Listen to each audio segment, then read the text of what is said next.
Salut, c'est Rémi, j'espère que vous allez bien. On se retrouve dans cette vidéo aujourd'hui pour répondre à une question qui m'avait été posée par email.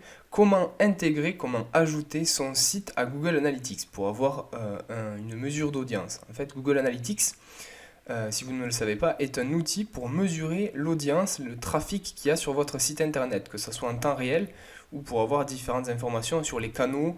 Est-ce que les personnes qui arrivent sur votre site arrivent directement sur votre site parce qu'ils ont l'URL? Est-ce qu'ils arrivent en faisant des recherches sur Google? Est-ce qu'ils arrivent grâce à du backlink?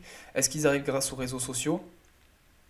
Voilà, toutes ces informations, le taux de rebond, combien de personnes par jour, par semaine, par mois et par année. On peut faire des comparatifs, on peut même mettre des objectifs, des tags sur certains boutons. Enfin voilà, on peut vraiment aller dans le détail. Nous, on veut juste avoir un rapport de trafic, on va dire journalier, hebdomadaire et mensuel à la rigueur pour notre site internet pour commencer. Donc comment ajouter Google Analytics à notre site internet? C'est très très simple. On va le voir ensemble. Donc, tout d'abord, la première étape, c'est d'aller sur Google Analytics. Si vous n'avez pas Google Analytics, il faudrait que vous configuriez votre compte. Et si vous n'avez pas de compte Google, je vous invite à en créer un. Vous avez tous les liens.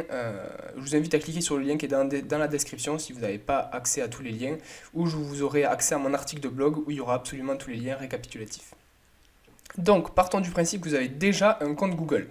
Une fois que vous avez votre compte Google et que vous avez configuré votre compte Google Analytics, ça revient exactement au même à ce qu'on va faire tout de suite.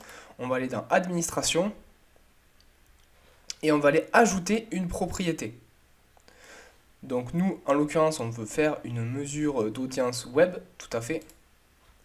Donc nous, en l'occurrence, on va ajouter ce site-là.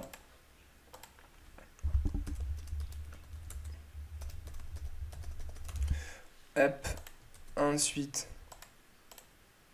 on va mettre le bon URL, faire très attention à ça.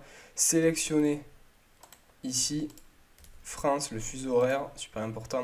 Je le crée. Il est en train de me le créer. Voilà, donc là il m'a créé l'ID de suivi, le Global Site Tag. Alors, on prend ce code et on va aller le coller directement dans les options du thème de Divi.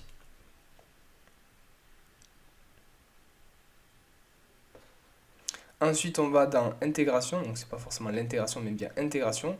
Donc là, on voit qu'on en a un. On va aller le modifier. Tac, je l'ajoute. Pourquoi je sais que c'est ici? Tout simplement parce qu'il y a marqué ajoute du code dans la balise body, pratique pour localiser du code, comme par exemple Google Analytics. Donc là, j'ajoute, je sauvegarde. Une fois que c'est fait, je vais aller m'assurer que ça fonctionne bien. Donc je reviens sur la page d'accueil de Google Analytics. Là, il est bien on est bien sur le site actuel. Là, on est sur la partie temps réel. Donc, pour m'en assurer, je vais aller directement en navigation privée et je vais aller sur le site internet en question.